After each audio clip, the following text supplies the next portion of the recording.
আজকে মেদিনীপুরের একটি বিখ্যাত রেসিপি নিয়ে হাজির হয়ে গেলাম। আজকে বানাবো মুগ ডালের জিলাপির রেসিপি।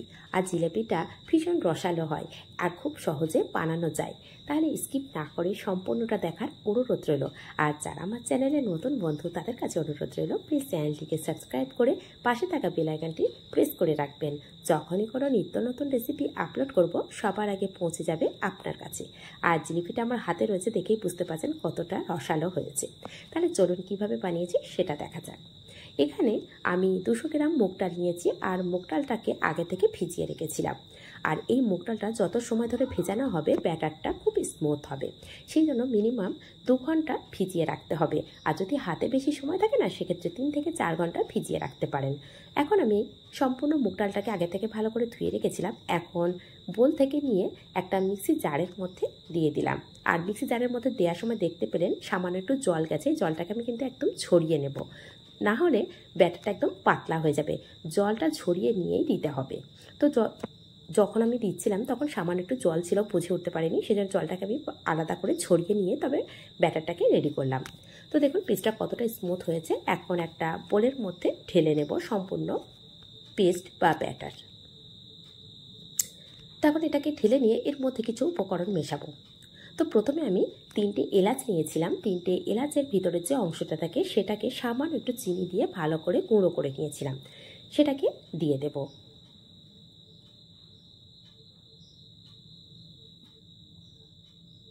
এখন দিয়ে দেব সামান্য লবণ। লবণটা অবশ্যই দেবেন, স্কিপ করবেন না, এতে করে টেস্টটা খুব ব্যালেন্স করবে, সেজন্য চিনিটা অবশ্যই দেবেন। আর দিয়ে দিলাম সামান্য একটু খাওয়ার সোডা বা বেকিং সোডা। দিয়ে খুব ভালো করে 10 থেকে 12 মিনিট ধরে এটাকে ফেটিয়ে নিতে হবে। যত ভালো ফেটানো হবে ততটাই এই রেসিপিটা সুন্দর হবে, এটা রসালো হবে জিলিপিটা, সেই জন্য ভালো করে ফেটিয়ে নিতে হবে 10 থেকে 12 মিনিটের জন্য। এদিকে এটা যতক্ষণ ফেটাচ্ছি আমি সাইডে গ্যাসের উপরে একটা কড়া বসিয়ে দিয়েছি। দিয়ে এখানে 300 গ্রাম চিনি দিয়েছি। আর চিনিটা আমি একটা মেজার করে নিয়েছি, সেটা হচ্ছে একটা বাটি নিয়েছি, সেই বাটির 1 বাটি। আর যে বাটি মেপে চিনি দিয়েছি সেই বাটির 1 বাটি জল দিয়ে দিয়েছি। আর এখানে দিয়ে দিলাম 2টো এলাচকে ফাটিয়ে নিয়েছি, নিয়ে দিয়ে দিয়েছি। দিয়ে খুব ভালো করে এখন চিনিটা মেল্ট হওয়া পর্যন্ত অপেক্ষা করব। আর চিনিটা মেল্ট হয়ে গেলে সামান্য 1 থেকে 2 বার ফুটে উঠলেই গ্যাসটাকে অফ করে দিয়ে সাইড করে রেখে দেব চিনির এই চাশনিটা। তো দেখুন 1 থেকে 2 বার খুব ভালো করে ফুটে গেছে। এখন আমি একটু চেক করে দেখাচ্ছি যে খুব চিটচিটে হয়েছে তা না, আমি হালকা করে একটা হালকা মিষ্টি, যখন চিনিটা গলে গেছে হালকা একটা চিটচিটে ভাব এসেছে, এটা কিন্তু খুব ঘন চাশনি রেডি করিনি আমি। তো এটাকে সাইড করে রেখে দিয়ে এখন গ্যাসের উপরে কড়া বসিয়ে পরিমাণ মতো তেলটা দিয়ে রেডি করে রেখেছি। এদিকে ব্যাটারটা দেখে নেব। তো ব্যাটারটাকে খুব ভালো করে আরও একবার ভালো করে ফেটিয়ে নিচ্ছি। আর ফেটিয়ে নেওয়ার পরে অবশ্যই চেক করে দেখিয়ে দেব যে ব্যাটারটা কতটা ফেটানো হয়েছে আর ফেটানোটা কিভাবে পারফেক্ট হয়েছে বুঝতে পারবেন। তো এখন সামান্য একটু হাতে নিয়ে আমি বাটির মধ্যে সামান্য জল দিয়ে দেখিয়ে দিচ্ছি। তো সামান্য জল নিয়ে দেখানোর পরে দেখতে পাচ্ছেন সামান্য একটু ডুবে যাচ্ছে, তার মানে পারফেক্ট হয়নি। তখন আবারও একটু ভালো করে ফেটিয়ে নিয়েছি। যখন ভালো করে ফেটানো হয়ে গেছে, এখন দেখুন জলের মধ্যে দিয়েছি, একদম উপরে ভেসে উঠেছে। তখনই বুঝতে হবে যে ব্যাটারটা একদম পারফেক্টভাবে ফেটানোটা রেডি হয়ে গেছে। এখন এটা কতটা ঘন বা কতটা পাতলা করেছি সেটা বুঝবেন কি করে। তো এখানে একটা চামচ নিয়েছি, চামচের সাহায্যে দেখুন চামচের উল্টো দিকে আমি সামান্য ব্যাটার নিয়েছি, নিয়ে এইভাবে হাত দিয়ে দিচ্ছি। সাইডে দেখুন কি সুন্দরভাবে লেগে গেছে, এটা কিন্তু কোনো রকমভাবে পড়ে যাচ্ছে না বা কোনোভাবে চামচের এদিক ওদিক সরে যাচ্ছে না। তখনই বুঝে নিতে হবে যে ব্যাটারটা একদম পারফেক্ট হয়েছে, একই জায়গায় রয়েছে। মাঝখান থেকে যখন আমি সরিয়ে নিয়েছিলাম না, ঠিক তখনই। আর যদি দেখেন ব্যাটারটা একটু পাতলা হয়ে গেছে, সেক্ষেত্রে সামান্য একটু বেসন দিয়ে ব্যাটারটাকে ঠিকঠাক করে নিতে হবে।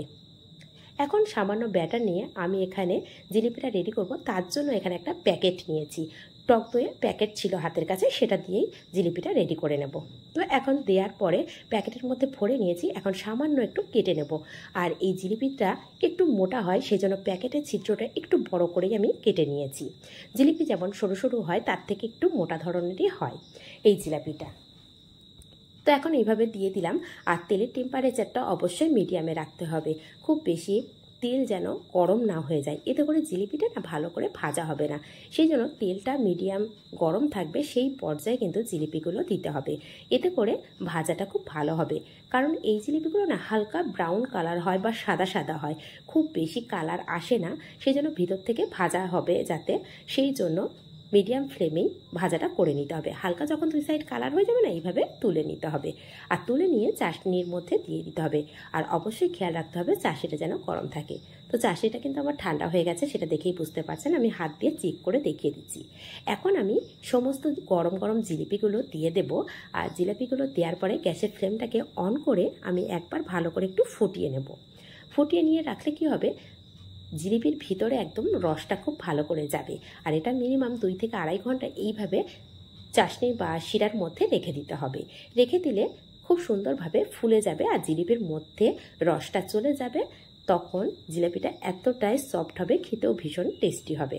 আর যদি এটা শক্ত থাকে সেক্ষেত্রে খেতে কিন্তু একদমই ভালো লাগবে না। সেই জন্য চেষ্টা করবেন মিনিমাম 2 থেকে 3 ঘন্টা, যদি হাতে খুব কম সময় থাকে মিনিমাম 1 থেকে 1.5 ঘন্টা তো এই চাশনির মধ্যে রেখে দিতে হবে। তো কথায় কথায় চাশনিটা কিন্তু ভালোভাবে ফুটে গেছে, দেখেই বুঝতে পারছেন। আর এটাকে সার্ভ করে দেওয়ার পালা। আর এটা যদি ফেসবুক থেকে দেখে থাকেন অবশ্যই পেজটিকে ফলো করে রাখবেন। আর যদি ইউটিউব থেকে দেখে থাকেন চ্যানেলটিকে সাবস্ক্রাইব করে পাশে থাকা বেল আইকনটি প্রেস করে রাখবেন। যখনই কোনো নিত্য নতুন রেসিপি আপলোড করব সবার আগে পৌঁছে যাবে আপনার কাছে। আর রেসিপিগুলো কেমন হচ্ছে কমেন্ট করতে কিন্তু একদমই ভুলবেন না। আর যদি হালকা ফুলকা মিষ্টি খেতে ইচ্ছা করে খুব সহজভাবে এই রেসিপিটা কিন্তু বাড়িতে বানিয়ে নিতে পারেন। পরিমাণটা অবশ্যই নিজেদের পছন্দ অনুযায়ী কম বা বেশি করে নিতে পারেন। তো জিলিপিগুলো দেখুন বাড়িতে তৈরি করছি, সেই জন্য একদম পারফেক্ট দোকানের মতো নাও হতে পারে, কিন্তু খেতে তো একই রকম টেস্ট আসবে। আর এখানে হাত দিয়ে আমি দেখে দিচ্ছি, দেখুন কতটা রসালো হয়ে গেছে আর কতটা সফট হয়েছে, সেটা আমি হাত দিয়ে যখন চিপে ধরছি তখনই কিন্তু বুঝতে পারছেন। তো আরও একটা হাতে নিয়ে দেখিয়ে দিচ্ছি,